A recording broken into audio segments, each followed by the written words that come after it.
aí, pessoal, nós voltamos para o nosso bate-papo de domingo, aquele vídeo um pouquinho mais longo, onde a gente fala de coisas sobre as quais nós lemos durante a semana e vamos bater um papo com vocês. Esse é o KDCast. Esse é o último domingo antes das eleições. Nós temos recebido uma chuvarada, Já? Fim de semana que vem é hora de votar. E muita gente Caramba. não decidiu ainda quem é o seu candidato. A gente já decidiu, mas a gente não vai falar porque a gente não quer expor isso. Uma vez que os adeptos de todos os outros candidatos vão vir aqui malhar a gente no nosso direito de voto. E outra, a gente não quer influenciar você. A gente quer que você tenha um voto consciente e por isso a gente vai falar sobre algumas perspectivas que moldam a nossa Não, eu vou falar em quem que eu vou escolha. votar de uma vez. Eu vou votar no Enéas. Pronto. O Enéas morreu, Leon. Tá! Querem me derrubar. Esse é o Leon, cada vez mais com o humor Nilce. Exatamente. Eu tô Casamento andando muito faz com isso. ela, tá? Eu tô É. andando, tá estragando. O casamento faz isso com as pessoas ficam assim, passando as boas influências delas. Entendeu? Mas enfim, tá tendo a eleição é pra escolher presidente, deputados, federal e estadual, senador e governador de estado. Primeiro critério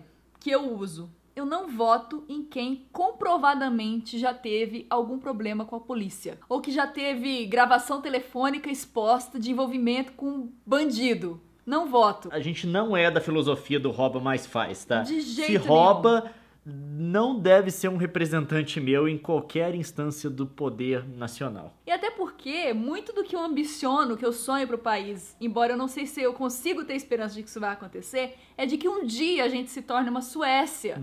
Sabe como que é na Suécia? Político não tem mordomia. Esse é um outro ponto, assim, que me constrange o coraçãozinho. Aqui a gente elege os caras pra eles mandarem na gente. Quando deveria ser o contrário. Você tá elegendo um político pra ser seu funcionário. A atmosfera que se cria em torno de alguns parlamentares é de servilismo. É do cara ser Servidão. o rei. E ele não é um Exatamente. rei. Não é porque ele trabalha em Brasília e usa terno. Em teoria, ele é seu funcionário, tá? Deveria ser. Você não tem um empregado, ele tá te servindo e é o seu imposto que paga o salário dele. O trabalho dele não gera renda. A única coisa que ele Nenhuma. faz é pegar o seu dinheiro e mesmo que você não pague imposto de renda, todo mundo, você paga imposto em cima, sei lá, De tudo que você compra. do que você compra, Você compra essa do lixa seu de salário. unha. Você paga imposto em cima do seu salário, é pra pagar o salário deles, tá? Exato. Ele é seu funcionário, tá? Você escolhe ele a cada 4 anos. Teve uma jornalista brasileira que descreveu a vida dos políticos na Suécia.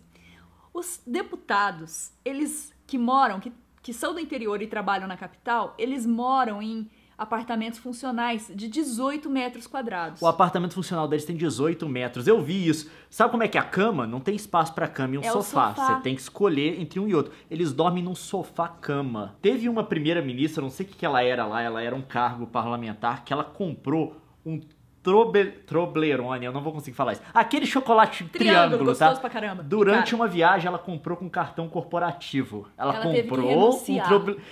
Aí teve o escândalo do Toblerone na Suécia. A mulher renunciou por causa de um Toblerone. A gente tá vendo agora... Tipo assim, Petrobras ser roubada. Ninguém vai deixar de ser eleito. Ninguém vai renunciar, tá? Nunca acontece isso. E esse povo do mensalão, assim que sair da cadeia e puder se reeleger... vão se candidatar, Vão se candidatar e vão ser eleitos. Porque brasileiro tem uma tolerância com ladrão e com bandido que é impressionante. Não é só uma questão de ser tolerante. Acho que o Brasil, a gente encara política como encara futebol. Tipo a visão que meus amigos tinham, assim, quando eu era pequeno, o pessoal que torcia pro Vasco, porque eu sou do interior do Rio, daquele cara, como é que chama? O Eurico Miranda. Eurico Miranda. Então, o Eurico Miranda, eu não sei da vida dele, presidente do Vasco. Eu não sei se ele é honesto ou se não é, eu nunca acompanhei. Mas existia uma fama do cara ser desonesto que todo mundo carregava. Só que diante dessa fama, quando você virava pra alguém do Vasco e falava alguma coisa, naquela época, eu não sei como é que tá agora, eles não defendiam a integridade do cara. Eles eram tipo assim, o cara é corrupto, mas o Vasco tá ganhando campeonato aí, velho. Então eles defendiam o cara porque, tipo, é do meu time, velho, não interessa. É aquela coisa de brasileiro. Quando eu tava na Europa, um professor meu disse que ele aprendeu isso com um latino-americano. Que ele ficou horrorizado, que era aquela noção de, pros meus amigos, tudo. Pros meus inimigos, a lei, sabe? Exato. Então tem muito disso. Você vira pra um político que foi caçado, que foi condenado por corrupção. O cara fez mutreta. É óbvio, não é correto o que ele fez, ele não deveria estar servindo o público num cargo eletivo. Mas você vira pra alguém do partido dele? Claro que sim.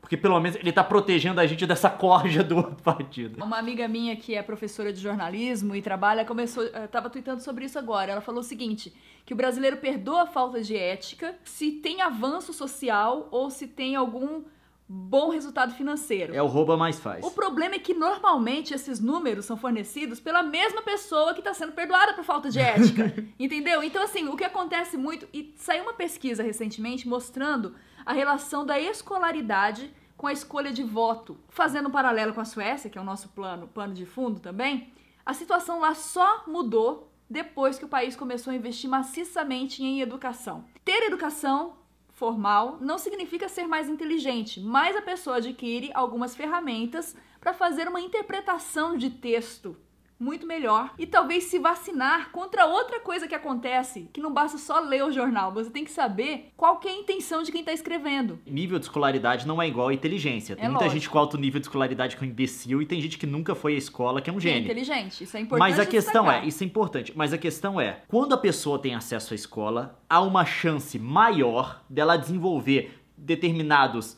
instrumentos intelectuais para poder entender e digerir algumas coisas que ela vê na sociedade. Isso pra mim parece óbvio. E é uma das críticas que eu tenho ao atual governo. Isso é a esperança que eu tinha quando o PT chegou no poder lá na época do Lula, tá? Eu tinha muita esperança porque era um partido que levantava a bandeira da escolaridade, do ensino, de você melhorar o ensino. E parece que nos últimos 4 anos foi a primeira vez que que a taxa de analfabetismo do Brasil subiu nos últimos 15 anos. Então quer dizer que houve um retrocesso nisso e não a gente não só está deixando de melhorar a educação no país, que é a coisa que você precisa fazer para os outros poderem participar do processo político de forma correta, a gente não só está deixando de melhorar isso, mas também a gente está piorando. E o problema todo não é investimento, porque eles alegam que houve um investimento em ensino superior e essa é uma coisa crucial. Não adianta investir em faculdade se você não investe no ensino básico. Exatamente. Parece que eu vi um número assim, vocês vão ter que verificar aí para ver se é correto, que 2/3 do que é gasto no Brasil, do dinheiro público que é gasto com ensino, é gasto com ensino superior. Então o quê? Faculdade. Então quer dizer que a gente não só não tá investindo em educação, mas a gente tá sendo o Robin Hood às avessas, de fato. Que a gente tá...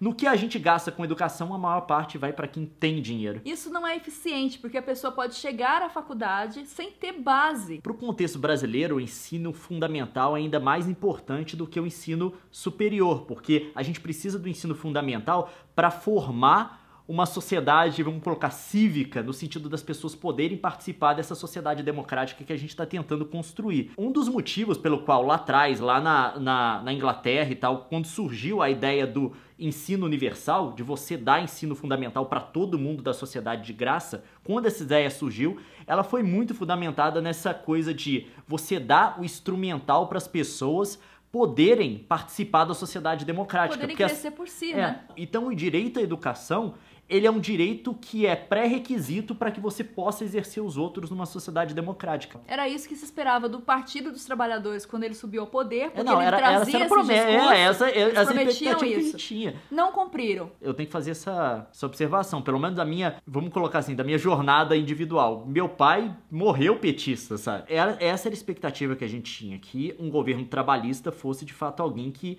investiria mais na educação e na educação fundamental. Não foi isso que a gente viu. Bom, então o que a gente recomenda para você é pesquisar, é ler bastante, mas não ler de uma fonte só.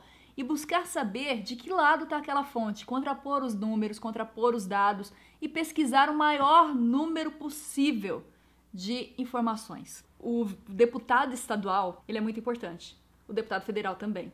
Presta atenção nesses caras, porque eles que fazem as leis. Não adianta votar num presidente bom e escolher parlamentar que não presta. Exatamente. Normalmente é o povo que mais rouba também. Exato. Então fique esperto. E lembrar sempre da trajetória da pessoa. Se ela foi condenada por um crime, não vote nela. Por favor. Se houve gravações, documentos apontando a relação dessa pessoa com qualquer forma de corrupção ou ladroagem, não vote nela. Tem 300 mil pessoas aí fora se candidatando a um monte de cargo eletivo. Tipo, você não precisa escolher aquele cara que você tem dúvida se ele é honesto ou não. E sem essa mentalidade de time de futebol, o meu contra os deles. Na verdade, todo mundo que tá se elegendo a um cargo é potencialmente inimigo seu, porque vai tentar roubar o seu dinheiro eventualmente. Então, não existe amigo só porque ele é do partido do qual você pertence, do qual você gosta, ou porque ele é mais de uma ideologia que você julga correta. Na verdade, a gente tem que observar todos os políticos com o mesmo grau de crítica, com o mesmo grau de rigor e tentar escolher o que for mais honesto. E todos eles têm currículo. Você consegue ver, acompanhar quem teve mais sucesso, quem foi melhor, e acompanha os debates. Todas as emissoras de televisão entrevistaram os candidatos, pelo menos à presidência, e a governadores de estado, e você tem como ouvir cada uma dessas entrevistas. Prefiro as entrevistas mais longas. O Jornal Nacional andou fazendo aí entrevistas de 15 minutos, eu acho que 15 minutos não é um tempo razoável. Vê a do Bom Dia Brasil. As entrevistas do Bom Dia Brasil para presidente foram muito boas, Meia hora. Você consegue ver ali quais são os pontos tensos em cada candidato. É importante para você formar a sua opinião. Então, A gente espera ter contribuído. Eu acho que é isso. Se informe, por favor. Eu vejo vocês na próxima. Larga aí um joinha. Se você curtiu esse vídeo, não deixe de avaliá-lo com um joinha. A gente se vê na próxima. Se inscreva no canal. Tchau, vote bem. É isso aí.